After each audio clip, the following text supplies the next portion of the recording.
बच्चों, आज हम शुरुआत करेंगे एक बहुत इम्पोर्टेंट क्वेश्चन से और फिर उसके बाद में हम आपको बायो सावर्ट नियम के अनुप्रयोग पढ़ाना शुरू करेंगे। ये प्रश्न बहुत इम्पोर्टेंट है, आप देख सकते हैं 2014 में आया हुआ है, 16 में, 17 में, 18 में, 20 में और उससे पहले ही पता नहीं कितनी बार आया हुआ है।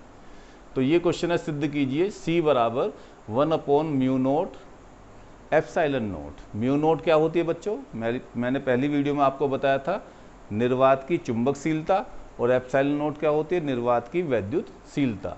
और C क्या होती है? प्रकाश की निर्वात में चाल, 3 × 10⁸ मीटर पर सेकंड आपने सुना होगा।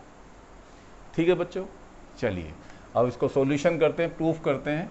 देखिए, सबसे पहले हमें इनकी वैल्यू पता हो। देखिए बच्चों, हमने आपको बताया था B बराबर μ0/4π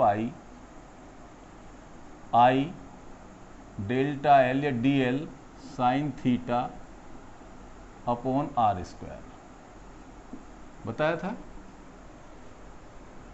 अब देखिए, यूनिट की बात करेंगे हम, तो B का क्या हो गया? न्यूटन पर ampere metre equal to μ0/4π। I का क्या हो गया? एम्पियर। DL का मीटर अपॉन मीटर स्क्वायर, और साइन थीटा का यूनिट रेडियन होता, रेडियन को हम फंडामेंटल यूनिट नहीं लेते। तो देखिए, स्क्वायर से ये मीटर कैंसिल और 1 मीटर से मीटर कैंसिल, तो μ0/4π क्या आया?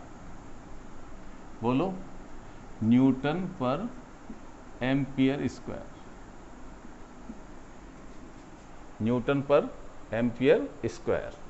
और हमने μ0/4π का, तो μ0 इक्वल टू क्या आया? 4π इंटू 10⁻⁴, इसकी वैल्यू हमने μ0/4π की क्या बताई थी? चलो उससे देख लेते हैं। μ0/4π हमने कितना बताया था? 10⁻⁷ न्यूटन पर एम्पियर स्क्वायर। तो μ0 क्या आ गया? 4π इंटू 10⁻⁷ न्यूटन पर एम्पियर स्क्वायर। ठीक है। अब देखिए, चूंकि 1/4π एप्सिलॉन नोट हमने आपको बताया था जब कूलाम का नियम पढ़ाया था, तो इसका मान 9 × 10⁹ न्यूटन मीटर स्क्वायर पर कूलम स्क्वायर का, तो एम्पियर सेकंड कह देंगे, एम्पियर सेकंड का होल स्क्वायर। अब रखिए वैल्यू, μ0 एप्सिलॉन नोट बराबर, μ0 की वैल्यू रखिए 4π into 10⁻⁷ newton upon ampere square, unit के साथ रखेंगे, इंटू एप्सिलॉन नोट की वैल्यू देखिए, तो एप्सिलॉन नोट की वैल्यू निकालेंगे तो ये आ जाएगी बच्चों कितनी? 1/4π न्यूटन मीटर स्क्वायर, या चलो एक बार 9 × 10⁹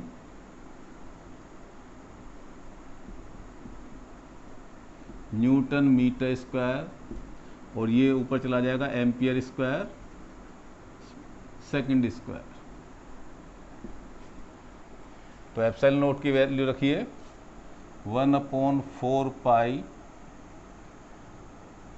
9 into 9 into 10⁻⁹ newton metre square into ampere square second square. तो देखिए, एम्पियर स्क्वायर से एम्पियर स्क्वायर हम कैंसिल कर सकते हैं, 4π से 4π कैंसिल कर सकते हैं, न्यूटन से न्यूटन कैंसिल कर सकते हैं। तो μ0 एप्सिलॉन नोट कितना आया? देखिए 1/9 इंटू 10⁻⁴ कितनी? ये अपॉन में 16 कह सकते हैं, 7 नीचे आकर प्लस की हो जाएंगी, और ये बच्चों हुआ सेकंड स्क्वायर पर मीटर स्क्वायर। अब हम इसे उल्टा करें, 1/μ0 एप्सिलॉन नोट क्या आया बच्चों, 9 × 10⁻16 मीटर स्क्वायर पर सेकंड स्क्वायर। अब इसका अंडर रूट लेने पर, टेकिंग स्क्वायर रूट, वर्गमूल लेने पर, taking square root on both side,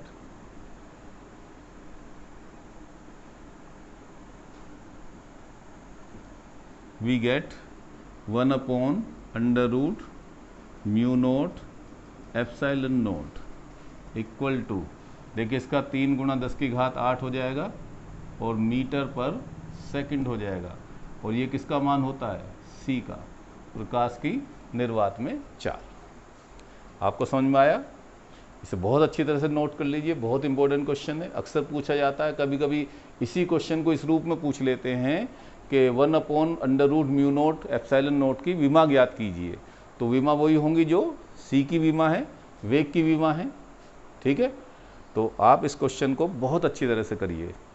इससे आगे हम आपको शुरू करते हैं बच्चों बायो-सावर्ट नियम के अनुप्रयोग। बायो-सावर्ट नियम के अनुप्रयोग नंबर फर्स्ट देखिए,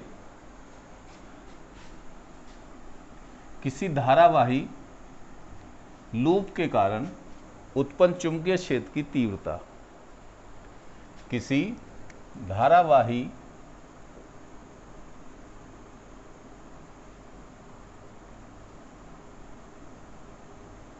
लूप के कारण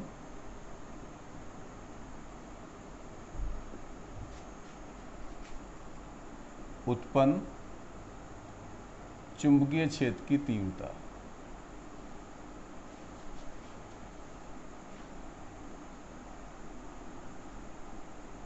उत्पन्न चुंबकीय क्षेत्र की तीव्रता,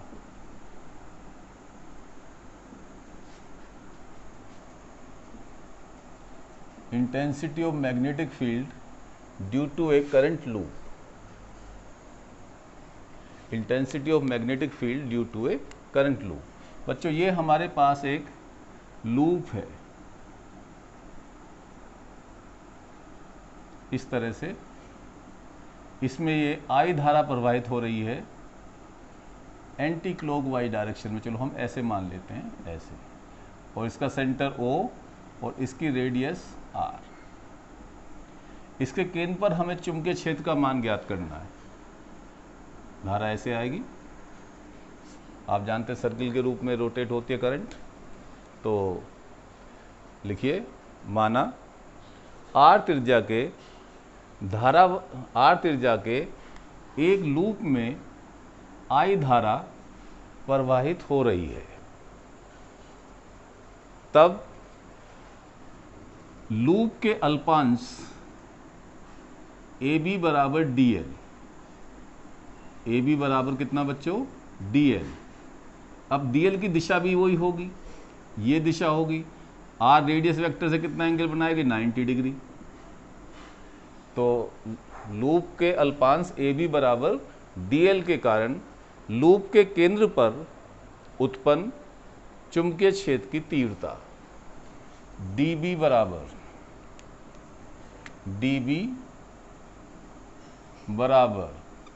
μ0/4π IDL साइन थीटा कितना बच्चों, 90/r²। किससे लिया हमने ये, बायो-सावर्ट के नियम से, बायो-सावर्ट के नियम से।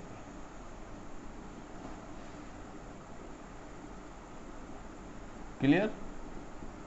अब देखिए साइन 91, तो dB बराबर कितना आ गया हमारे पास, μ0/4π IDL/r², इक्वेशन नंबर 1। अब देखिए बच्चों, या तो आप समेशन लगा के करिए कि आप छोटे छोटे इस तरह से करंट लूप मानते, करंट एलिमेंट मानते चले जाएं, उसका सम कह दें, या फिर सीधा सीधा काम है इंटीग्रेट करिए। अब आप ये कहेंगे कि धारावाही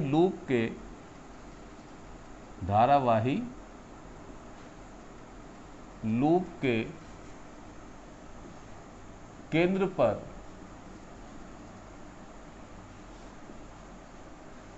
संपूर्ण लूप के कारण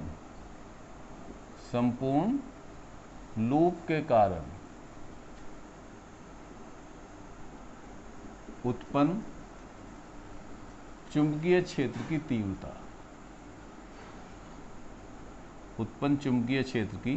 तीव्रता,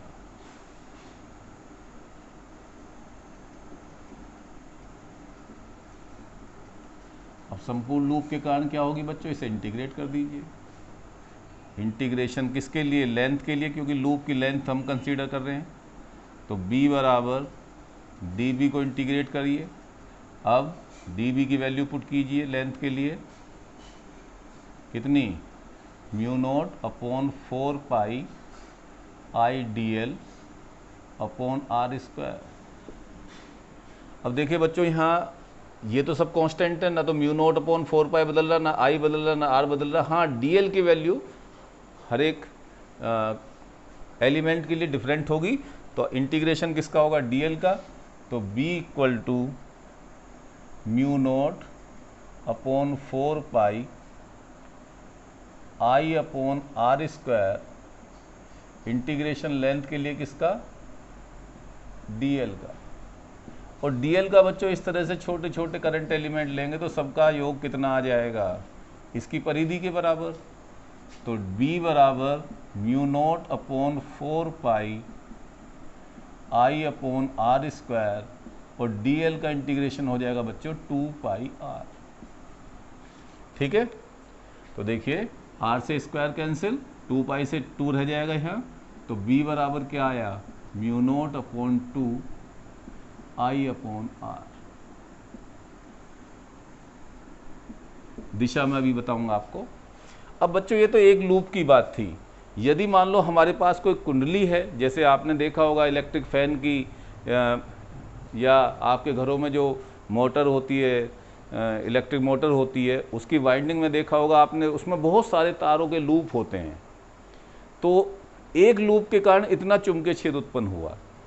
अब यदि हमारे पास कोई कुंडली है और उसमें इस तरह से n लूप हैं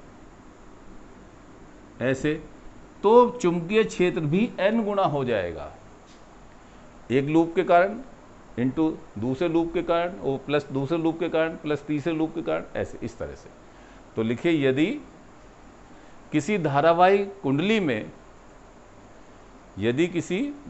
कुंडली में n लूप हों तो प्रत्येक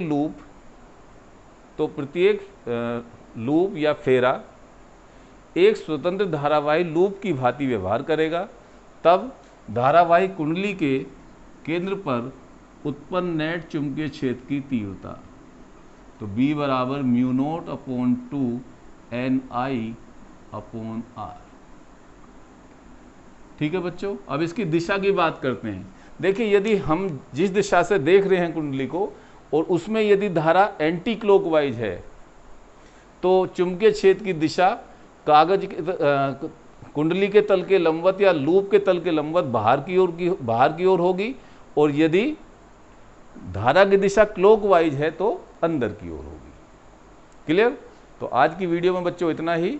नेक्स्ट वीडियो में मैं आपको इसका बायो सावर्ट का दूसरा अनुप्रयोग पढ़ाऊंगा, किसी धारावाही तार के कारण उत्पन्न चुंबकीय क्षेत्र की तीव्रता। Very very thanks.